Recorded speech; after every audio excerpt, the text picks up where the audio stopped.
Aida Mota, el aplauso. Sí, Ahora sí, ahora sí. Ahora sí se puede decir. Sí, ya la gente lo sabe, ya qué Sí, rayo. porque él estuvo tiempo muy bien acompañada, pero no sabíamos nada. Exacto, exacto. Y tú le decías a la gente, hay una sorpresa, hay una sorpresa. sorpresa, exacto. Yo me di cuenta en la foto, ¿no? En la foto que Aida publicó. Sí, sí. Pero yo pensé que ya tú lo sabías. No, nosotros decidimos guardar el secreto. Tú dijiste. Es que cuando yo se lo Todavía dije a no. ustedes, él estaba con la familia de Él no viaje. estaba, no, él no estaba. Fue ok. ese. Ah, Tú pues estabas fue mi de viaje allá viaje, con, sí. sí, con mi Sí, familia, sí. ok. Que, perdón, bendito. No, tranquila. Ay, Dios. ¿Están bien, chicos? Sí, estamos súper. bien, gracias. Qué a Dios. bueno, qué Ready bueno. para tu enseñanza. Mira, ayer estaba repasando la escritura y me topé con una lectura tan simpática y a la misma vez tan profunda. Ajá. Lucas capítulo 17, comienza Jesucristo a dialogar con sus discípulos y les enseña varias cosas importantes. En primer lugar, toca temas relacionados al pecado, temas relacionados a lo que es la fe y el perdón y nuestros deberes como cristianos. Yo no sé si ustedes recuerdan ese relato que Jesús comienza diciendo que el que haga que un pequeñito caiga, mejor le fuera, ¿verdad? Atarse una piedra de molino y echarse a la mar. Y el final de ese consejo es: cuiden su conducta porque la gente está observando. Y la realidad es que a veces nosotros nos enfocamos solamente en el tema del evangelio. Porque el evangelio se puede manchar, porque la gente puede criticar la obra de la cruz y todo lo que envuelve, ¿verdad?, el cristianismo. Pero a mí me parece también que en este tipo de dinámicas, cuando nosotros, siendo cristianos maduros, no somos maduros en nuestra conducta y en nuestras acciones, y no tenemos misericordia de que nuestra conducta puede hacer que alguien más pequeñito en la fe decida no seguir caminando. No es tan solo el hecho de que el evangelio se afecta, es que nosotros no consideramos esa víctima, porque en ocasiones tenemos personas que se están afectando por conductas que realmente tienen peso y que no guardan relación con lo que debería ser un testimonio cristiano. Luego de eso, Jesucristo le dice a sus discípulos: mira, si un amigo, si un hermano te falla y vuelve arrepentido y pide perdón, perdónalo. Y más adelante dice: es más, si en un mismo día te falla 7 veces, hace lo mismo, pero esas 7 veces vuelve y regresa arrepentido y te pide excusas, tú perdónalo. Claro, cuando los discípulos están escuchando el relato, esa es la parte que a mí me parece simpática, que le dicen a Jesús: Señor, tú puedes orar para que nos aumente la fe. Porque, o sea, lo que tú nos estás pidiendo es fuerte. Y hoy yo quisiera hablarles de ese tema. Mi fe no controla a Dios. Porque haciendo varias lecturas, encuentro una lectura pequeñita que explicaba qué nosotros podemos hacer para aumentar la fe. En primer lugar, decía esa lectura que para aumentar la fe hay que orar. Tú no puedes tener una relación con alguien y no compartir y hablar continuamente con esa persona. Y un creyente que no ora es un creyente que está a punto de morir. La oración es el oxígeno del creyente. Muchos creyentes lo ven como un castigo, como esta cosa aburrida de tener que ponerme de rodillas, tener un diálogo extenso con Dios. Yo creo que cuando tenemos pasión por nuestro Dios, cuando estamos realmente enamorados de Él, no nos cuesta sacar ese tiempo diariamente. No estoy hablando de horas y horas, sino mantener esa comunión con el Padre, no solamente porque Él nos los pide, sino porque nos damos cuenta que a través de la oración mantenemos una comunión y podemos entender ciertos aspectos. Nuestro espíritu se alinea a la voluntad del Padre y podemos entender aspectos que a lo mejor de la vida se nos hacen duros, difíciles de procesar, pero a través de la oración vamos teniendo mayor confianza en Dios, en su palabra, en su voluntad, en sus promesas. Lo segundo que decía el artículo, que para que la fe vaya creciendo en nosotros es necesario acercarnos a personas que tienen mucha fe. Yo creo que en ocasiones la fe puede menguar cuando estamos continuamente cerca de personas que nos ahogan la fe, aún creyentes. Yo encuentro en lo que es la comunidad de fe gente que siempre está soñando en Dios. Y hay personas que son medio escépticas, aún siendo creyentes, y se molestan con ese tipo de cristianos. Yo no estoy hablando de ser una persona enajenada, que siempre está pensando en pajaritos preñados y no mueve un dedo, y no acciona. No, yo no estoy hablando de eso. Pero sí yo estoy hablando de una fe linda en donde uno confía plenamente en Dios. Que uno puede ver el panorama más difícil de la vida. No sé si te has topado con gente así, Moraima. Que uno puede estar atravesando una dificultad bien profunda y esa persona te motiva, esa persona ora contigo, esa persona te regala un texto de la palabra y temprano en la mañana ya te llama y quiere ver cómo tú estás y te dice confía en el Señor, Dios tiene un plan, descansa en sus promesas, descansa en su palabra. Yo creo que nos hace falta para crecer en la fe encontrar ese tipo de personas en el camino y acercarnos para entender que así como ellos han madurado en la fe y han crecido en la fe, nosotros también podemos crecer y madurar en la fe. Y lo último que aconsejaba este escrito es que para nosotros poder librarnos de conceptos errados relacionados a la fe, hay que ir a la palabra de Dios. Porque es muy cierto que usted puede tener mucha fe, pero en ocasiones vienen tremendas frustraciones cuando yo estoy esperando o creyendo unas cosas que al final del día no se dan, no las recibo, no llegan, y entonces empieza la frustración, nos desanimamos y empezamos a cuestionar. Pero si Dios es bueno, ¿por qué pasó esto? Pero si Dios responde, ¿por qué no me ha dado ninguna respuesta respecto a esta situación que yo estoy atravesando? Así que es bien importante no solamente tener fe, sino acudir a la palabra del Señor para ver si la fe que yo estoy teniendo está acorde a las enseñanzas de la Escritura. Cuando mi mamá murió, mis hermanos y yo estando básicamente saliendo de la adolescencia, yo desde que tenía como 8 o 10 años, yo le había pedido a Dios en oración, porque ya a esa temprana edad, Dios me había mostrado que ella iba a morir, estando mis hermanos y yo muy jóvenes. Y yo recuerdo siendo una niña que tengo ese diálogo con Dios esa madrugada y entre varias cosas que le pedí el día que ella vaya a partir de la tierra, yo quiero estar presente. Que nadie a mí me llame para decirme, tu mamá se murió. Yo lo encontraba, no sé tú, yo lo encontraba como más traumático, más difícil que alguien me llamara para darme la noticia. Yo siempre le había dicho a Dios, yo quiero estar presente. Pues esa madrugada que ella fallece, yo estoy con ella en el hospital. Así que a mí me toca, ¿verdad?, ese proceso. Cuando la enfermera finalmente me dice, mira, sí, ella acaba de morir. Yo recuerdo que lo primero que hice fue decir, gloria a Dios. La mujer se quedó como que impresionada, tan jovencita, y dando gloria al Señor, me preguntó, ¿qué tú eres de ella? Yo le dije, soy su hija. Esa fortaleza, ¿verdad?, que a veces la gente no entiende, pero que viene del cielo. Pues yo tomé, recuerdo, un teléfono y comencé a llamar, obviamente, a la familia y las amistades más cercanas. Obviamente los primeros que llamé fueron a mis 2 hermanos.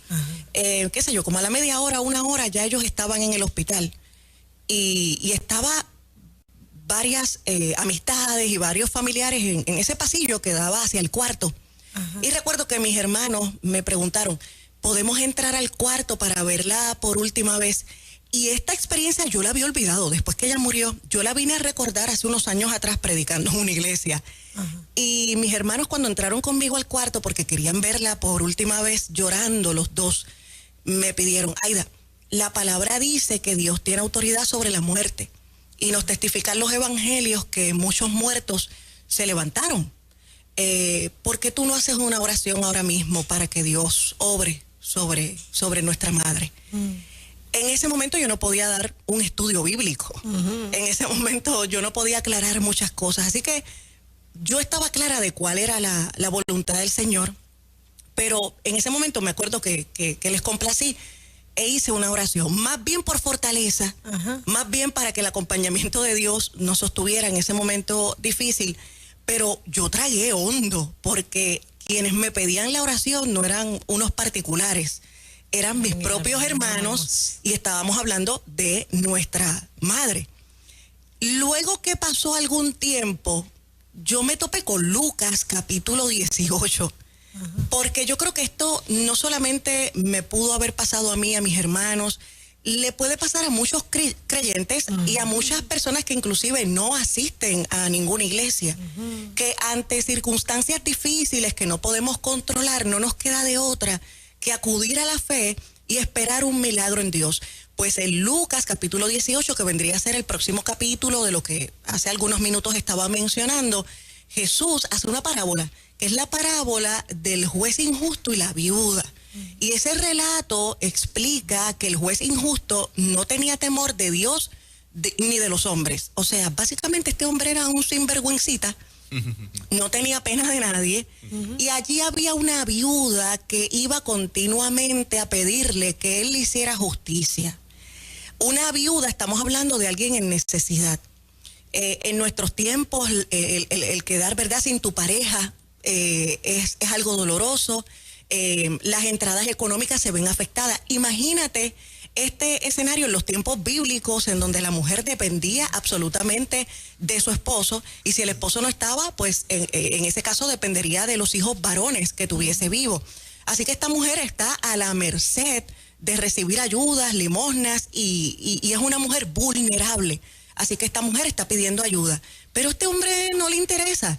Pero era tanta la insistencia de esta mujer, a tal punto que el hombre dice: yo no tengo temor de Dios ni de los hombres, pero voy a atender su caso, no sea que llegue en algún momento que yo no esté de buen humor y la cosa se ponga difícil. Así que dice que el juez atendió su situación, le hizo justicia, simplemente porque ella seguía insistiendo. Pues muchos de nosotros, cuando hemos leído ese relato, hemos pensado que el asunto de la fe tiene que ver con insistir. Y que si usted ora mucho, usted puede doblarle el brazo a Dios y Dios va a contestar favorablemente lo que usted, ¿verdad?, está pidiendo. Y no nos percatamos que en esta parábola en particular, en el primer verso, a diferencia de otras parábolas, Jesucristo explica cuál es el significado de esta parábola. Y él dice, ¿qué les refirió esta parábola a los discípulos para enseñarles la necesidad de orar y no desmayar? La necesidad de orar y no desanimarse. Porque cuando Lucas escribe este relato, la iglesia del tiempo de Lucas está pasando una persecución religiosa, cultural, política, por sus creencias, por sus posturas, y ellos están esperando la parucía, están esperando la segunda venida de Cristo. Por eso al final de este relato se nos dice que cuando el Hijo del Hombre regrese a la tierra, hallará fe, porque cuando nosotros no vemos inmediatamente la respuesta que estamos esperando, es de humanos desanimarnos, y es de humanos también cuestionarnos si vale la pena seguir orando, seguir creyéndole a Dios, seguir teniendo fe en sus asuntos, en su palabra. Fíjate que a veces entendemos también esta parábola como que pues hay que orar para que Dios responda favorablemente, porque a la mujer se le hizo justicia, pero cuando nosotros vamos a una corte, no necesariamente el hecho de que te hagan justicia es que el veredicto sea a tu favor. Con el hecho simplemente de que se vea el juicio en todo su ámbito y que el juicio, ¿verdad?, corra como debe correr sin menor duda, pues ya se hizo justicia, no necesariamente tiene que salir a mi favor. Así que en ocasiones la justicia de Dios no tiene que ver con que Él 100% me responda a las cosas como yo quiero y que todo salga como yo lo estoy imaginando. En ocasiones nuestras peticiones son egoístas. Imagínate lo peligroso que sería que nosotros como seres humanos tuviésemos el poder de orar y que instantáneamente Dios responda lo que estamos pidiendo. ¿Cuántos de nosotros en ocasiones hemos pedido cosas bien egoístas, cosas vanas, cosas que nos harían daño a nosotros, a la gente que amamos o a la gente que nos rodea? Así que la fe no es un asunto en donde yo voy a doblarle el brazo a Dios, pero sin duda alguna la fe me invita a seguir creyendo en Él, en su poder, en su soberanía, en su voluntad, que siempre es buena, es perfecta y es agradable, aunque no me responda conforme a lo que yo estaba esperando, a lo que yo estaba creyendo que iba a recibir. Así que mi fe no puede controlar a Dios. Hay un pensamiento que dice, la oración es la respiración de la esperanza. Quien deja de orar, deja de esperar. Y la fe es justamente eso. Y nosotros en muchas instancias hemos creído equivocadamente lo contrario, que Dios no es bueno si no responde como yo estoy esperando. Y yo creo que en gran medida somos responsables los que enseñamos y los que predicamos, porque a veces hemos mostrado una super fe. Y tú pides y se te va a dar, y tú declaras y vas a recibir. ¿Y qué sucede cuando oraste, y como quiera ese familiar murió? ¿Y qué sucede cuando declaraste, y como quiera esa hija no se sanó? Pues son en esos momentos en donde si uno ha madurado en la fe, ¿cómo uno madura en la fe? Caminando en ella, experimentándola, acercándose todo el tiempo al Señor, acercándose sobre todo a la palabra. No es solamente escuchar mensajes motivacionales que parecen muy bonitos, pero que cuando los ponemos en práctica realmente no van a dar ningún fruto. Y tenemos mucho cristiano frustrado, estancado, que no crece en Dios, porque lamentablemente entendieron mal los conceptos más básicos, profundos y esenciales de la fe. La fe es seguir creyendo a Dios. La fe es lo que hizo Job. Jehová dio, Jehová quitó, sea el nombre de Jehová bendito. Hay cosas que en nuestra humanidad son difíciles de procesar, no lo niego. Pero pasa el tiempo y uno se da cuenta de que si uno tiene al Señor, uno lo tiene todo. Si tú tienes la paz del Señor, eso nadie te lo puede quitar. Y que al final del día, aunque no veamos la respuesta terrenal que nosotros estábamos esperando, el problema más grande que nosotros teníamos era de salvación.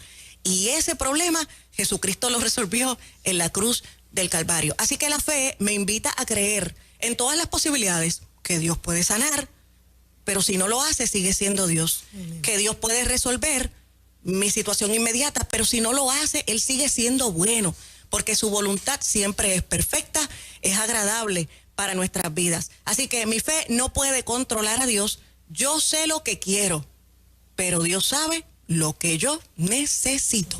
Bien, tremendo. Wow, tremenda palabra. Ay, ¿qué edad tenías cuando lo de tu mami? Mi hermana más pequeña tenía 18 y yo 19. Oh, wow. Sí. Ella le pidió a Dios estar ahí cuando su mamá partiera, que por lo general la gente dice, yo no quiero verlo partir. No, yo quería estar ahí, para que no me contaran. Sí, yo quería estar ahí. Un grado de fe, sabiendo que verdad, Dios te iba a dar la fortaleza y esa misma fortaleza le diste a tus hermanos. Eso es así. Así que a inyectarnos de fe en esta mañana con este mensaje tan poderoso que podemos revisar, ¿verdad? Aquellas personas que quieran ir al app de Nueva Vida, lo pueden ver. Correcto, ya en los próximos 45 minutos está disponible el segmento con Aida Mota en la aplicación de Nueva Vida. Bueno, ¿y a dónde van ustedes dos en estos días? Ay, mijo, para un montón de iglesias. No, agradezco a todas las comunidades de fe donde he estado en las pasadas semanas y ahora mismo no me acuerdo dónde voy a estar este weekend, pero a través de las redes sociales pueden conocer todos los detalles. Me consiguen como Aida Mota, Mota con una sola T en las principales redes sociales, y para invitaciones se pueden comunicar directamente al 787-531-6967. No pierda la fe, el Señor está obrando más allá de sus posibilidades. Amén. Excelente, muchas bendiciones. Bendiciones a ustedes. Aida Mota.